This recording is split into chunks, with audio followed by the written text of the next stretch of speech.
welcome to another episode of the Preparedness Podcast, the podcast that brings you the best in preparedness information. You can find us online at thepreparednesspodcast.com. My name is Rob Hannes, and I'm the host for the show. You can reach me at rob@prepcast.info. On this podcast, we're going to be going over a family communication plan. This is something that several listeners have emailed me asking about. I've been trying to put one together for a while. I'm not sure if I've covered all the bases that I would like to have covered, but I think I've got quite a bit of information here, and I want to go ahead and put it out. Before we get started, I just want to mention that if you haven't been to the website, thepreparednesspodcast.com, you should probably go and check it out. One of the things I've started to do, and my intention is to keep doing, is putting out a Prepper News Watch every day, Monday through Friday. I may only hit it several times a week, depending on what's going on and what my schedule is like, but my intention is to take a lot of the information and a lot of the stories that I come across, the news articles and stuff, and anything that I think is kind of relevant to preppers. Sometimes it's just, general inches, sort of kind of fun or kind of interesting to know. Sometimes there are other prepper tips from other sites. Sometimes there are cool things found, like a neat tool or something like that. Anyways, I've decided to go ahead and put it out on a post, hopefully every day. My original intent was to kind of catalog these articles and eventually talk about them on a podcast. And I've done the podcast, the current events and news stuff, and I plan to keep on doing those hopefully once a week or thereabouts. I may not get one to this week because it's nearly the end of the week and it's the weekend. With the holidays coming up, there's a lot of stuff to do. There's some Christmas parties you have to go to and stuff like that. So I'm doing my best, but I might not be able to get another one out this week. So instead of, what's happening is as I come across so much stuff, and I'm finding that I can only go over maybe a dozen articles and topics or news stories in a podcast without it, dragging on and on and on. So I come across so much information that I decided I'm going to go ahead and share it with you. I thought about going ahead and, making comments on each and every one of these news articles that I post, but quite honestly, I don't think you need my comment on here. I think just the fact that passing it along to you, you're smart enough to figure out why it's probably important. If not, make a comment at the bottom of the post and we can talk about it. Before we get into the topic, because I don't want to stop in the middle, let's go ahead and hear from our sponsor for the podcast. Hi folks, Rob Hannes here from the Preparedness Podcast. When you get to the financial portion of your preparedness plan and you start looking at ways that you can save the value of your savings, you're going to realize that there's only one real answer, and that's gold and silver.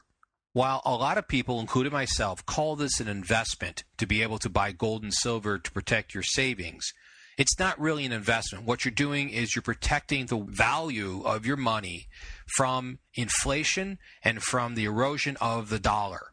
And it's important that you act now because the dollar can still buy reasonable amounts of gold and silver for relatively cheap.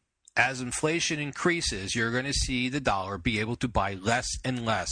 When the price of gold goes up, when the price of silver goes up, that's what this means. It's not because gold's getting more expensive. It's because the dollar doesn't buy as much as it used to. We see this happen every day with food and fuel. It's no different with gold and silver.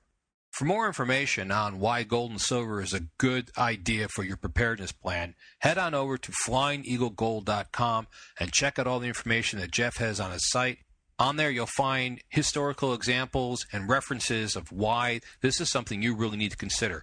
And when you're ready to make your purchase, give Jeff a call. He's going to help you out. flyingeaglegold.com. Okay, so let's jump right into the family communication plan.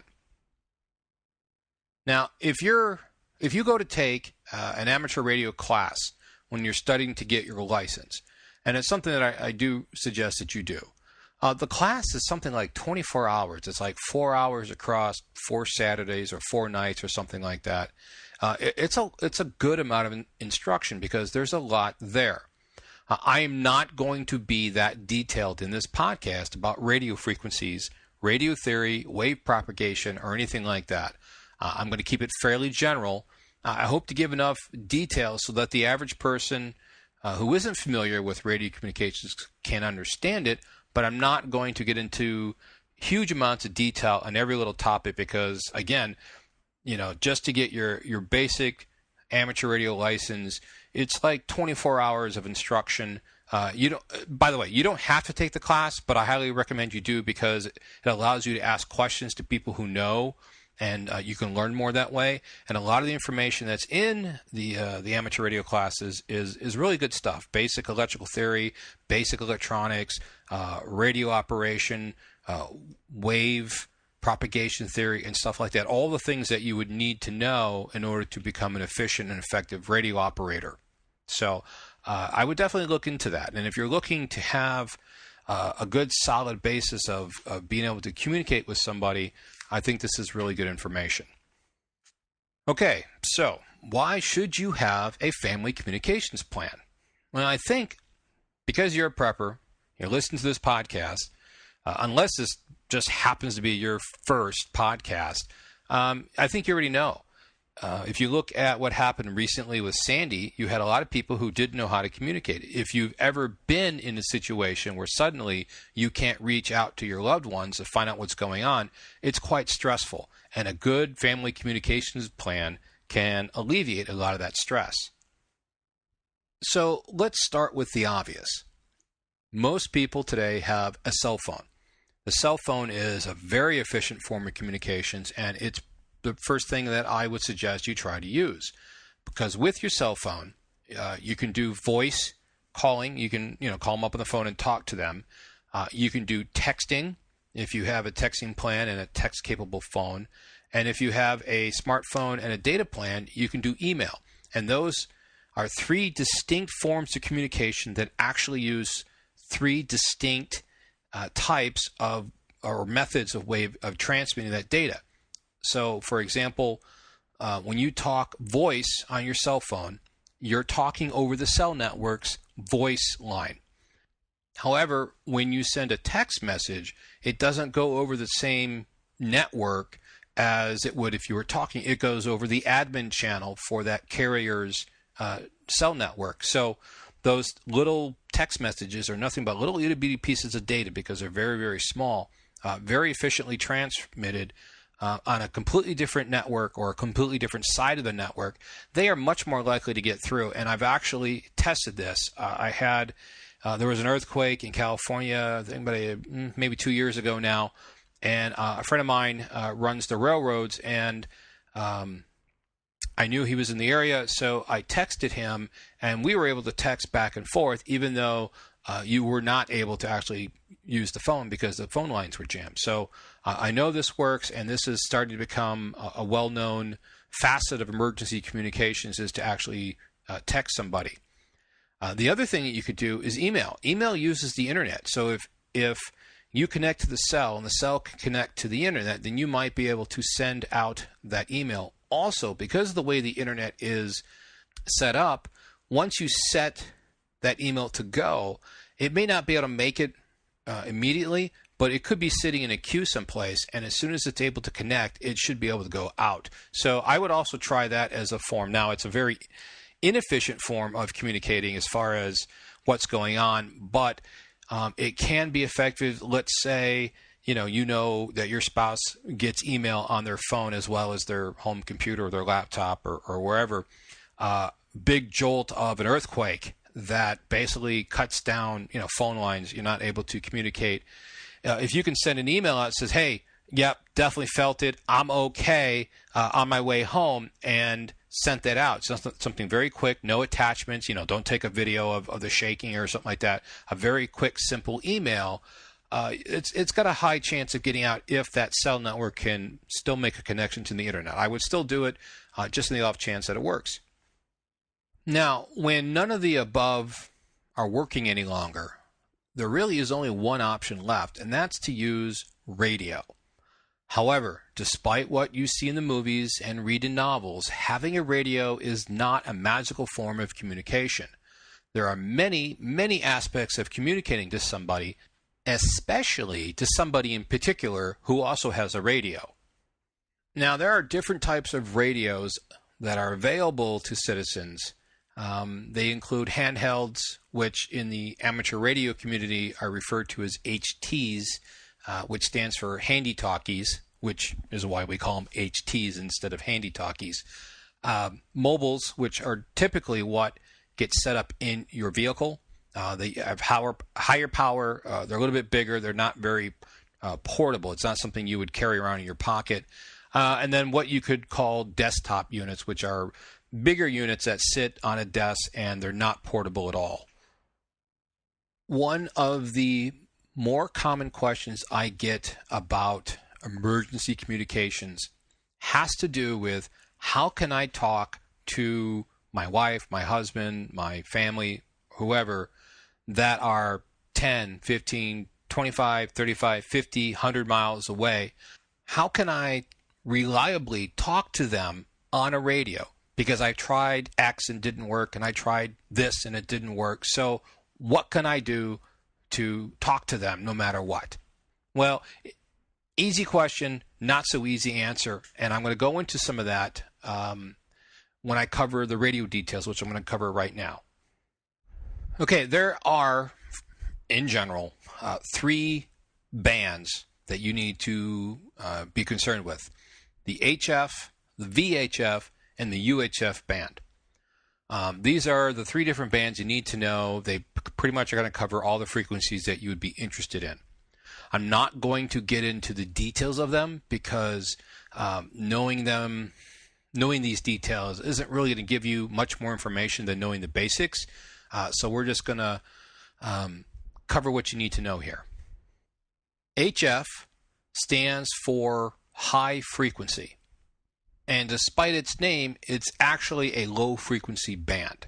Now, when they discovered high frequency back in the day, it was one of the higher frequencies. However, compared to today's standards, it's a low frequency band. It's from 3 to 30 megahertz. And in general, it allows you to talk long distances, including around the world. Its limitations include needing a very long antenna, and it's somewhat of an unpredictable range. It's fairly reliable from 1 to 25 miles, but because these frequencies bounce off the ionosphere and return to Earth, that's how the wave propagation works. Because of this, there's an area generally between 25 miles and 300 miles that is what's called the skip zone. And this is where the HF wave propagation, it's not very good because what happens is all radio communications, light, radio waves, all electromagnetic waves travel in a straight line. And if you noticed, 25 miles is just beyond the horizon. So this sort of kind of goes beyond the horizon just a little bit, but really what happens is at that point it's going to continue into the atmosphere. It's going to hit the ionosphere at some point, and this depends on frequency as well. But then it's going to bounce back to Earth. And by the time it bounces back to Earth, we're already 200 to 300 miles or more away from the original starting point. This is why it's not very good, it's not very reliable between 25 and 300 miles.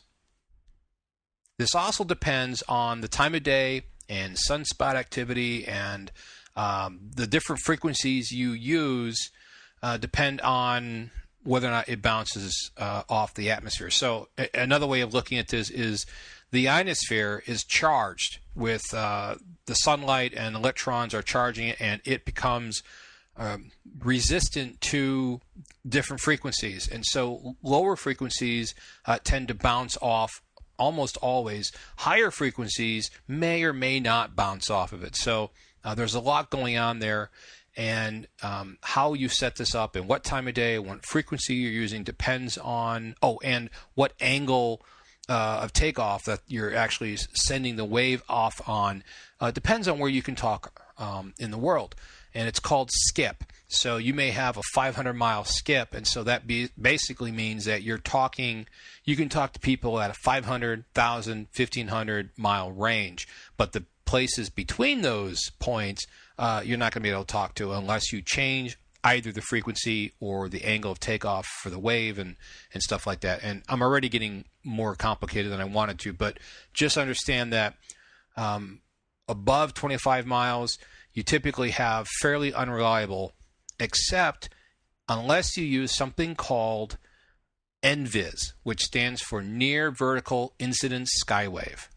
And basically what this does is you're pointing that wave straight up in the air or nearly straight up in the air. It's hitting the ionosphere and it's bouncing right back down, and it's falling in that sub 300 mile range, and you can get fairly reliable communications by doing this. Now, as you can imagine, it does take a bit of a setup. It's not the same as pulling out your walkie-talkie or the old CB radios, the old handheld CB radios that had the telescopic antennas. You're not going to pull that out and extend that antenna and start talking. It doesn't work quite like that. You're going to have to orientate the antenna so you get the proper direction. It means usually having to raise that antenna a certain distance off the ground, use a certain frequency. So there's a lot more to it than just that. And as previously noted, but just to clarify, because the time of day depends on what frequency you're using, you have to coordinate. You have to have a calling clock, as it were, which is basically a schedule that the other person has and you have, so you know that at this time of day you're going to be listening on this frequency, and 4 hours later you're going to be listening on a different frequency, and that has a lot to do with what you can use, what part of the spectrum you can use during which days. And quite honestly, that takes practice. This isn't something you're just going to be able to buy off the shelf and set up a little calling clock schedule and pass it out and expect to have communications. It takes practice, which is why a lot of people who think, well, I'm just going to get a radio and I'm not going to use it until the disaster happens and then I'll just get on and use it. Well, unfortunately, you're probably not going to be able to use it because it takes experience. You need to learn how to use the radio. You need to learn how to set up antennas. You need to learn wave propagation and radio theory, and you need to practice this stuff. So it's not just like the movies where you can go there, flip a few dials on an old tube radio that's been sitting around for decades and suddenly start talking to people. It just simply doesn't work that way.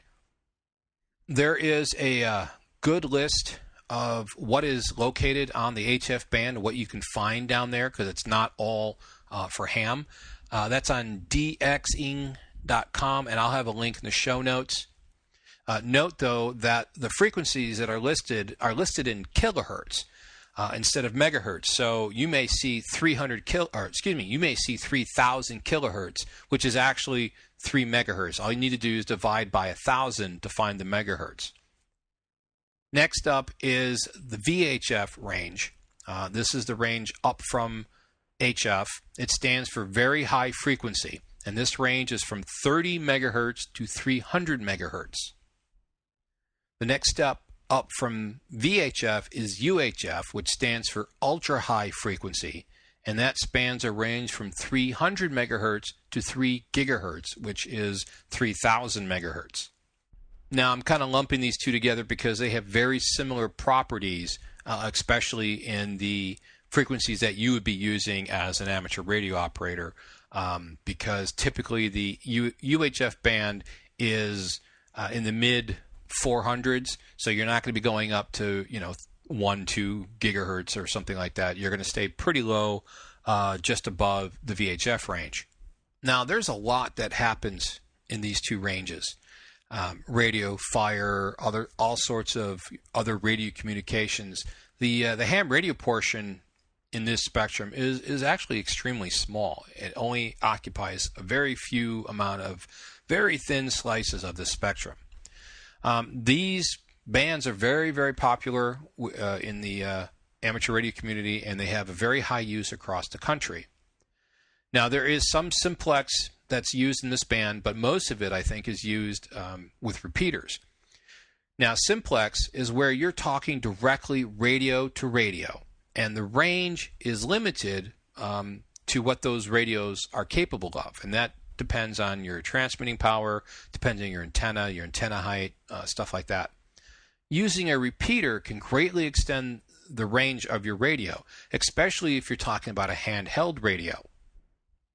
What the repeater does is it takes the low-powered signal from your radio, it receives that, and then it rebroadcasts that out at a higher power on a slightly offset frequency. So as you're talking, it's receiving on one frequency and immediately rebroadcasting that on another close by frequency, but with higher power. So this is why you'll often find repeaters are located on high buildings or high towers or on mountaintops, because that height allows the repeater to have a greater coverage area. Now, I remember when I was in college in Southern Illinois, we had a repeater there, and I was able to hit that repeater from 70 miles away with a 5-watt HT and a mag mount antenna. Now, the antenna was an important part of this because I could not hit it with just the little antenna that came on the radio itself. Those little antennas are called rubber ducks. Couldn't hit it on that, but when I connected to the mag mount external antenna that was on my car, I could hit that fairly reliable from 70 miles out, which, if you think about it, a 70-mile radius from a repeater is quite a bit of coverage. Now, you don't have to really worry about how to set this up. Most modern HT amateur radio radios are set up so all you have to know is the offset frequency, and a lot of time there's a little sub-audible tone that is present so that it knows to open up the channel. Again, a lot of detail here. You will learn all of this in either the amateur radio book or the class that you'll take to get the license. So not nearly as complicated as it sounds. Now, the advantages of using a repeater, you have greater talking distance, and many repeaters have something called an auto patch. And this is this allows you to make a phone call through the repeater. Now, it's not like talking on a phone. On a phone, you have what's known or what's called full duplex, which means both of you can talk and listen to each other at the same time.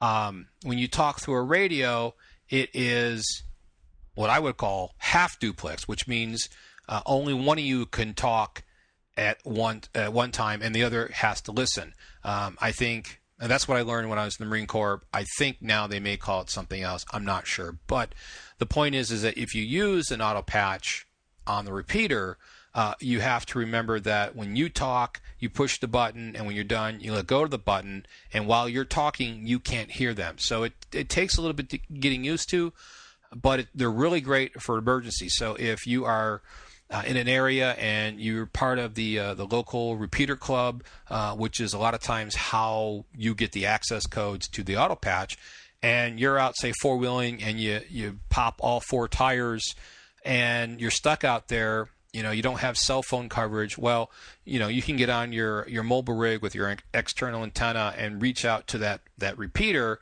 and actually make a phone call to reach your spouse or a friend or some other way to get help. Now, the limitations of repeaters are that they are often in use, especially in high populations, urban areas. Some of them are connected to emergency power. Some of them aren't. So if the grid power goes off, the ones that don't operate anymore, and the ones that do have emergency power typically can run for a day or two, if the repeater club has been keeping up on the battery maintenance and stuff. Now, this is important because if you and your spouse are hams and something goes wrong, a big major disaster that knocks out, voice communication, text communication, email communication, you could get on, and even if there's a conversation, you could break into that conversation because it's an emergency. Call for your wife using the call signs and stuff, and let her know that you're safe and that you're on your way home, and to implement emergency plan alpha or whatever you want to do. And then once you do that, you can get off the radio and then continue on with what you need to do. Any repeater that has emergency power, you're probably going to be able to use it, especially if you make it quick. Now, a lot of the repeaters will go into what's called a directed net because amateur radio operators are very involved with emergency communications, and a lot of the repeaters get turned over for those emergency communications. They help firefighters, police, emergency services, and you may have to ask to be able to use the repeater during these times. But again, it is something that is available and is probably your best bet to get word to your loved one, your spouse, your family of what's going on in the first initial phases of a disaster. Now, I do want to cover one small difference between VHF and UHF, and that in my experience, VHF is slightly better at longer ranges than UHF is, because the higher frequencies of UHF, they tend to become attenuated because of the environment. So if you have a lot of trees or buildings or objects around, UHF tends to be absorbed and redirected more than VHF will. And a lot of times you may not even know the difference depending on the environment, but out here in the desert, I did some tests with a friend of mine, and we found that the VHF was good for anywhere between a half mile and a couple miles more distance. And that may make the difference between being able to communicate and not. But I wouldn't be so concerned about this that you wouldn't use UHF. In fact, when you go to buy an amateur radio, a lot of times they're dual band VHF and UHF, and I would recommend getting one of those if you can afford it. Now, also on the dxing.com website, there was a very good listing of what you can find in the above 30 megahertz band, and again, link in the show notes. Okay, I can see by the timer here that we are approaching a half hour, and I'm about halfway through what I wanted to cover. So I'm going to go ahead and stop it here, split it here, and I'll continue with the family communications plan on the next podcast. So until next time, folks, enjoy life and be safe.